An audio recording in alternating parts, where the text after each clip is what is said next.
Sabi ng Rasulullah sallallahu alaihi wasallam sa isang hadis, "Inna syaitana ka'ada li ibni Adama bi atruqihi." Sabi ng Rasulullah, katotohanan si syaitan ay umuupo siya sa anak ni Adan sa kanyang mga daanan. Ibig sabihin ng ka'ada, jalasa lahu ala turuki bil waswasa.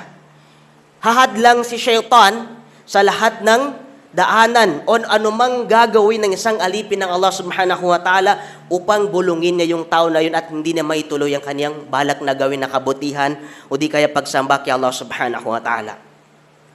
Ibig sabihin, pipigilan ni syaitan yung tao sa anumang iniisip niyang gawin na pagsamba kay Allah subhanahu wa ta'ala. At kabilang doon, sabi ng Rasulullah sallallahu alaihi wasallam, "Faka'ada lahu bi tariqil Islam."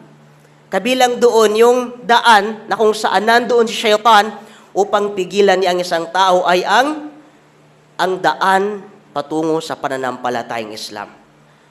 Pipigilan na yung tao na papasok siya sa reliyong Islam. Magkakaroon siya ng waswas. At ang sasabihin ni syaitan sa kanya, "Faqala tuslimu wa tadru dinaka wa dina abaika wa abai abik."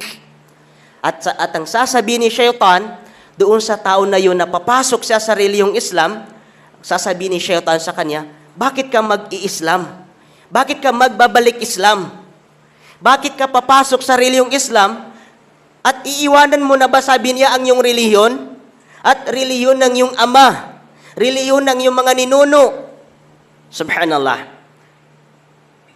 Maaaring sa mga kapatid natin na mga balik Islam ay na-encounter nila yung ganitong sitwasyon. Yung tao na galing siya sa ibang pananampalataya at ngayon ay gusto niya magbalik Islam, yumakap sa pananampalatayang Islam, dumaan siya sa punto na nagkakaroon siya ng doubt sa kanyang sarili. Dahil lang sa pagwaswas sa kanya ni syaitan, binubulungan siya ni syaitan, "Huwag kang magbalik Islam. Huwag ka pumasok sa pananampalatayang Islam kasi marahas sa pananampalatayang Islam. Huwag mo ipagpalit ang iyong reliyon." Sapagkat sabi niya, mahirap yung pagpapalit ng reliyon. Yan ang kinamulatan mong pananampalataya at ngayon ay sa simpleng pagpapaliwanag lang, pakikinig sa mga nangangara at iiwan mo yung pananampalataya mo, pananampalataya pa ng mga ninuno mo. Subhanallah. Kaya kapag ang isang tao na yayakap sa pananampalatayang Islam, ay wala siyang matibay na pundasyon kung bakit siya yumakap sa pananampalatayang Islam, maaari siyang madadala ng waswas ni syaitan. Kasi mahirap ipagpalit ang reliyon. Pero ang isang tao na to, sabi ng Rasulullah sallallahu alaihi wasallam, "Fa'asahu fa'aslam." Nilabanan niya ang waswas ni syaitan. Hindi siya nagpadala sa bulong ni syaitan sa kanya at siya ay yumakap sa pananampalatayang Islam.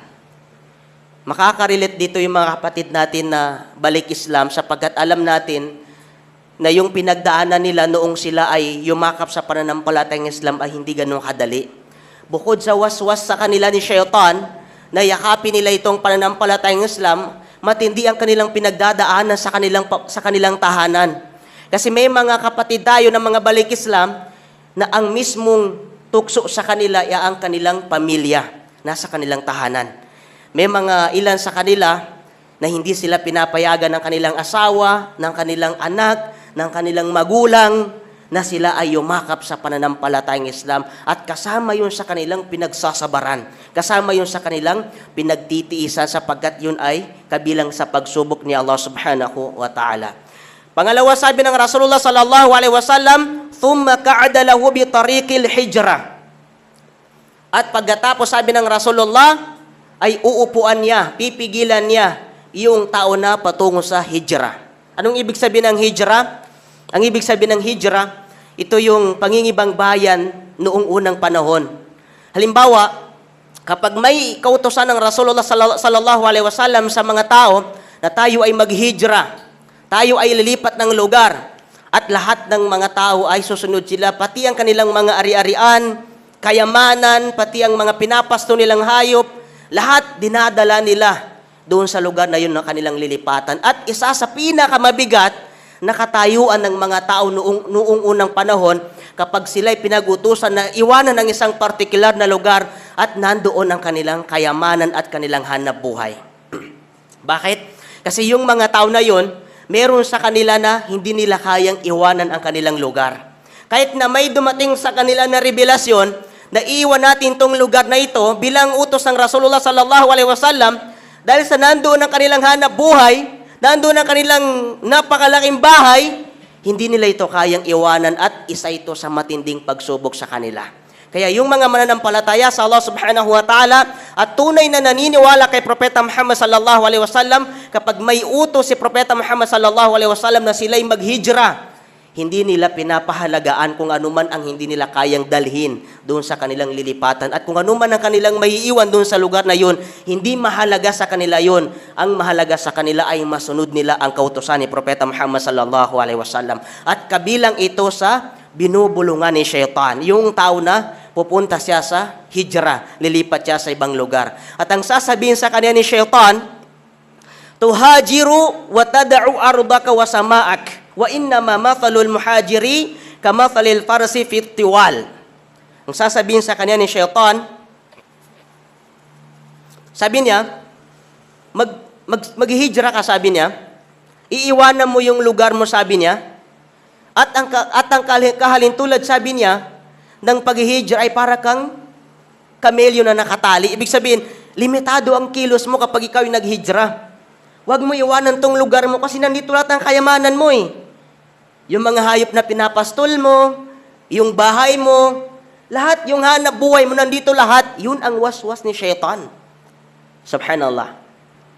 Parang yung tao na pag meron kang kakilalang negosyante at isang mayaman, tapos nagbibigay ka ng paalala sa kanya, kapatid, huwag ka masyadong makalimot sa kabilang buhay. Huwag mo masyadong asikasuhin ng full-time ang makamundong bagay. Magkaroon ka ng oras sa pagsasala. Huwag puro makamundong bagay negosyo. Kasi yung negosyo mo, yung bahay mo, yung sasakyan mo, iiwanan mo. Siyempre, kapag ganun ang ipapayo mo, madidisappointed yung tao. Sabi, umalis ka dito, sabi niya. Naghahanap buhay yung tao, tapos dinidiscourage mo siya sa kanyang paghahanap buhay. Pero yun ay paalala sa kanila. Kahit noong unang panahon, may mga tao na ayaw nilang iwanan ng kanilang lugar dahil sa nandoon ang kanilang kayamanan. Na kahit na dumating ang revelasyon o kautusan ng Rasulullah sallallahu alaihi wasallam na sila'y maghijra, hindi nila sinusunod. Ang tanging sumusunod lamang, yung mga tao na tunay na may paniniwala kay Allah subhanahu wa ta'ala at pagsunod kay Propeta Muhammad sallallahu alaihi wasallam. Kaya bubulungan siya ni Shaitan. Sabi niya, huwag kang maghijra. Huwag kang sumama sa kanila kasi may iwan mo itong mga bahay mo. Pero ang tao na ito ay, dahil sa may paniniwala kay Allah at pagsunod kay Propeta Muhammad sallallahu alaihi wasallam, fa'asahu fahajar. Tinanggihan niya, nilabanan niya ang waswas sa kanya ni Shaitan at nagpatuloy siya sa kanyang paghihijra. Pangatlo, sabi ng Rasulullah sallallahu alaihi wasallam, thumma ka'ada lahu bi tariqil jihad. Hindi niya kayang linlangin yung tao na pumasok sa Islam, nagsasagawa ng hijra, ngayon naman ay pipigilan ni Shaitan yung tao na pupunta siya sa jihad fi sabilillah. Subhanallah. Sasabihin ni Shaitan doon sa tao na yun na pupunta siya sa jihad fi sabilillah, tujahidu fahuwa jahdun nafsi wal mal. Fatuqatilu fatuqtal. Fatunkahul mar'atu wa yuksamul mal. Matindi ang banat ni Shaitan sa kanya. Sabi niya, saan ka pupunta? Pupunta ka sa jihad fi sabilillah. Alam mo ba, sabi niya, yung pakikipaglaban sa landas ng Allah subhanahu wa ta'ala, ito ay nagpapahirap sa iyong sarili. At nagpapahirap sa iyong kayamanan. Mamamatay ka lang, sabi niya, kapag ikaw ay makipaglaban sa landas ng Allah subhanahu wa ta'ala. Kaya huwag ka na sumama doon. Kasi pag namatay ka, sabi niya, doon sa pakikipagdigmaan na yung sabi niya, iyong asawa mo ay aasaway na ng iba. Subhanallah. Matindi ang banat ni Shaitan. Hindi mo ba mahal yung asawa mo? Ikaw rin, pag namatay ka doon, iiwan mo yung asawa mo, tapos mga ilang, sabihin natin na 4 months and 10 days, tapos ng idda niya, masaya na siya sa piling ng iba. Subhanallah. Napakatindi ng waswas ni Shaitan. Kaya huwag ka sabi niya sumama sa jihad. At pag namatay ka doon, sabi niya, yung mga kayamanan mo na maiiwan mo, sabi niya, paghati-hati lamang nila yan. Wala kang madadala kahit ni piso. Kahit anong dami ng yaman mo, lahat ng mga yan, maghahati-hati lamang sila. Wala kang madadala.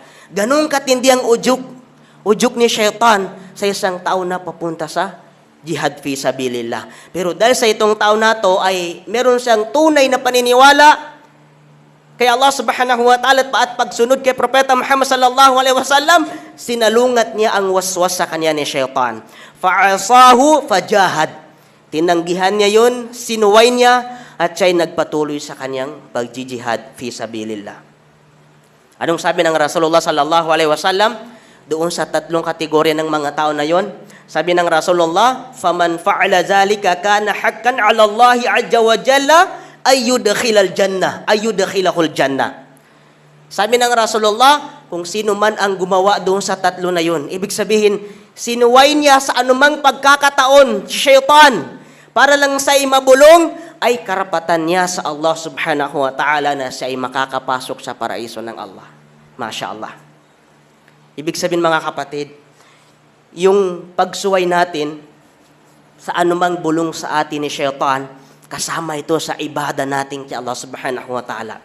At ginagantimpalaan ni Allah subhanahu wa ta'ala ang sinumang taong lalabanan niya sa kanyang sarili ang waswas ni Shaytan.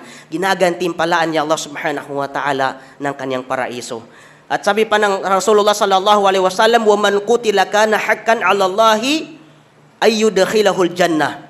At kung sino man ang namatay, sabi ng Rasulullah sallallahu alaihi wasallam, ibig sabihin namatay siya fi sabilillah, sa layunin na nilabanan niya ang waswas ni Shaytan, ay karapatan niya sa Allah subhanahu wa ta'ala na siya'y makakapasok sa paraiso ng Allah subhanahu wa ta'ala. Wa in garika kana haqqan 'ala Allahi ay yudkhilahul jannah.